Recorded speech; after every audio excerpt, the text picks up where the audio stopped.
Presiden Jokowi diyakini akan segera meninggalkan PDIP setelah anak bungsunya Kaisang Pangarep resmi bergabung dengan PSI. Hal itu dinilai sebagai bentuk ketidaknyamanan keluarga Jokowi terhadap partai yang dipimpin oleh Megawati tersebut. Bergabungnya Kaisang ke PSI membuat publik semakin tidak percaya dengan Jokowi. Bagaimana mungkin di internal keluarganya sendiri dapat berbeda pandangan, padahal PDIP telah mati-matian untuk memperjuangkan dan mendukung Jokowi baik saat menjadi wali kota Solo, Gubernur DKI Jakarta, sampai menjadi presiden 2 periode. Selain itu, Jokowi juga menunjukkan kelemahannya karena tidak dapat memberikan kepercayaan di lingkungan terkecil sekalipun, yakni keluarganya. Apalagi di lingkungan yang lebih besar, yakni negara. Publik melihat dengan masuknya Kaisang ke PSI menunjukkan keluarga Jokowi tidak terlalu nyaman dengan PDIP yang merupakan parpol yang membesarkan namanya sampai saat ini. Hal tersebut membuktikan bahwa sewaktu-waktu sangat mungkin Jokowi berbeda pandangan serta meninggalkan PDIP sebagai parpol yang telah membesarkannya. Kaisang saja tidak selesai oleh Jokowi, bagaimana dengan dirinya? Publik yakin dalam waktu yang tidak begitu lama Jokowi akan meninggalkan PDIP jika ada hal yang prinsipal yang tidak sejalan. Bu Mega, Pak Jokowi itu krek, ya, punya emotional bonding, punya desain masa depan. BRIN itu kan desain bersama-sama, Badan Riset Inovasi Nasional, punya komitmen. Jadi politik itu jangan melihat apa yang tampak di permukaan, lihat hubungan batin.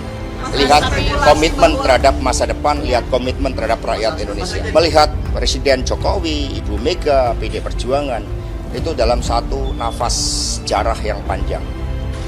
Ya, dan itulah yang akan dilakukan. Jadi Pilpres itu selalu membawa kejutan, tetapi kejutannya itu apa? Bahwa yang melanjutkan kepemimpinan dari Presiden Jokowi adalah sosok yang bisa memimpin dari keluarganya, kemudian memimpin masyarakatnya dari Jawa Tengah, dan kemudian memimpin Indonesia Raya kita. Itu kejutan yang nanti akan muncul di dalam Pilpres 2024, dan itu dipersiapkan secara bersama-sama baik oleh Ibu Mega, oleh PD Perjuangan maupun juga oleh Presiden Jokowi. Bukan yang sekedar tampak, harus melihat strategi yang tidak tampak. Ya, publik boleh berpendapat, rakyatlah yang menentukan. Tetapi bagi PD Perjuangan, Pak Ganjar itu hasil dari gemblengan PD Perjuangan yang menyatu dengan rakyat, gemblengan Ibu Megawati Soekarno Putri, dan juga Bapak Presiden Jokowi.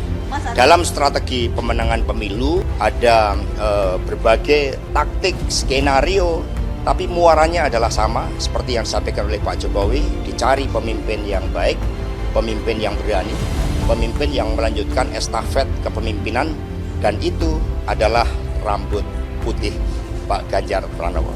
Selain itu, bisa jadi dukungan kepada Ganjar oleh Jokowi dan keluarganya masih setengah hati, sehingga pada akhirnya dimunculkan Kaisang yang justru memilih PSI sebagai tempat berlabuhnya. Tidak hanya itu, kemungkinan keluarga Jokowi merasa terkekang dengan berbagai macam tekanan dari PDIP.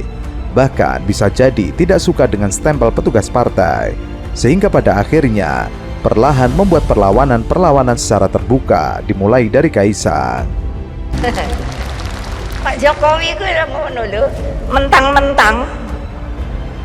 Lah iya, padahal Pak Jokowi kalau nggak ada PDI Perjuangan juga aduh kasihan dah.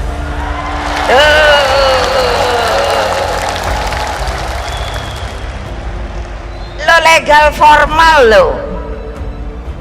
Beliau jadi presiden tuh nggak ada kan ini. Legal formal. Sementara itu, PDIP yang memiliki aturan bagi keluarga kader untuk tidak boleh bergabung ke partai lain. Akan tetapi, putra Jokowi, Kaisang Pangarep malah bergabung ke Partai Solidaritas Indonesia. Banyak pengamat menilai bahwa Jokowi pasti paham akan aturan tersebut. Adapun larangan itu diatur dalam ADART PDIP nomor 25A. Jokowi paham dengan resiko yang bakal ditelannya pasca Kaisang bergabung ke PSI, yakni pemecatan. Silakan, Bang Giring. Ini versi besar ya? Jadi besar Loh, loh. saya aja nggak sebesar ini, Mas. Ya, yuk. Ya. Aslinya. Aslinya. Yang ini versi gua. Kita foto dulu lah ya. Mantan Ketua Umum DPP PSI, Giring Ganesha, meletakkan dan menyerahkan mandat Ketua Umum kepada para Dewan Pembina PSI. Giring menjelaskan Maksud dari pernyataan tersebut, ia menjalankan tradisi yang sedang ditetapkan oleh PSI, yaitu ketua umum hanya 1 periode. Itu tradisi yang harus dijaga. Giring menuturkan, PSI merupakan milik anak muda, sedangkan ia sudah bukan lagi anak muda. Karena itu, ia menyebut akan mengembalikan PSI kepada pemiliknya yang merupakan anak muda. Ia mengaku sudah berumur 40 tahun. Saatnya mengembalikan ke anak muda agar anak muda lebih banyak lagi yang masuk PSI untuk berjuang bersama PSI. Karena disinilah partai di mana ia memberikan peran sebesar-besarnya untuk anak muda. Ia mengatakan PSI membuka kesempatan kepada anak muda yang ingin terjun ke politik. Baginya, PSI adalah ruang yang tepat bagi anak muda belajar politik. Ia mengembalikan ke anak muda adalah membuka kesempatan anak muda untuk masuk ke politik. Karena semua tahu entry barrier-nya anak muda masuk politik adalah 1 mahar, kedua adalah biaya kampanye yang mahal. Lebih lanjut ia mengatakan tetap akan di PSI meski masa jabatannya sebagai ketua umum berakhir. Ia menekankan tidak akan pindah. Giring menyampaikan pernyataannya dalam video yang diunggah di Instagram resminya. Giring mengungkit ria-ria politik yang melibatkan PSI beberapa waktu lalu. Giring menceritakan dirinya yang menginjak usia 40 tahun beberapa minggu lalu. Ia mengaku mendapatkan banyak perhatian dari sahabat hingga keluarga tercinta. Giring juga mengungkit dirinya sudah tua. Karena itu, Giring mengaku siap mengembalikan partai ke tangan pemilih asli, yakni anak muda. Oleh karena itu saya dalam hati saya punya kewajiban penting untuk mewujudkan semua mimpi-mimpi dari orang-orang yang saya sayangi dan saya hormati. Dan di mana momen itu saya bilang begini, saya ngomong begini, apabila Pak Jokowi atau keluarganya masuk ke PSI, detik itu juga saya siap melepaskan jabatan saya sebagai ketua umum.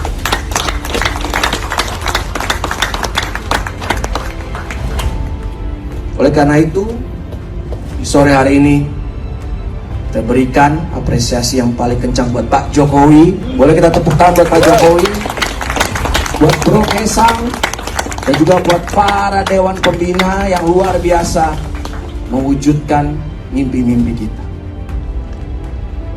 Bro and sis, saya bukan ahli politik, strategi politik seperti Bro Jen, Bro Ipul, Bro Ete. Saya juga kalau lagi diwawancara ngomongnya nggak selancar Mas Waketum, Sis Grace atau Sis Isyana. Saya kalau bergadang masih kalah hebat sama Gustin. Kalau buat ngolah-ngolah orang masih kalah sama Bro Kamar sama Bro Yuli. Kalau megang mic buat pidato masih kalah jauh sama Bro Melki. Tapi untuk cinta, ketulusan, dan pengorbanan untuk partai ini, kalian boleh puji saya.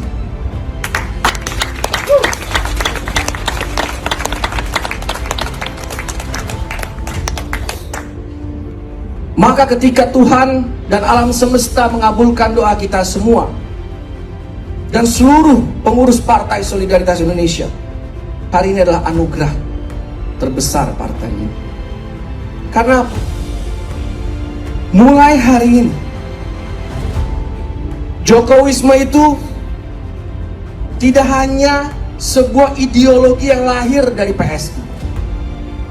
Mulai hari ini Jokowi bukan hanya bapak ideologi dari partai ini. Karena mulai hari ini Jokowi hadir secara biologis di partai ini. Sementara itu, Wakil Ketua Dewan Pembina DPP PSI, Kris Natali, menjawab pertanyaan tentang kebijakan internal partainya yang langsung menetapkan putra Presiden Jokowi, Kaisang Pangarep, menjadi Ketua Umum PSI. Padahal, Kaisang baru bergabung ke PSI 2 hari lalu. Kris menjelaskan, Kaisang menjadi Ketua Umum PSI ketiga setelah didukung oleh 38 DPW PSI seluruh Indonesia. Ia juga menyebut, kursi Ketua Umum yang tadinya ditempati Giring Ganesa, sekarang diduduki Kaisang merupakan bentuk regenerasi. Hal tersebut juga sepenuhnya disetujui oleh mantan vokalis Niji itu yang merupakan Ketua Umum kedua. Adapun Ketua Umum PSI pertama adalah Kris Natali sendiri. Kris menyentil, partai politik senior yang sudah berusia tua tidak ada regenerasi Ketua Umum, padahal memiliki kaderisasi yang lebih baik dari PSI.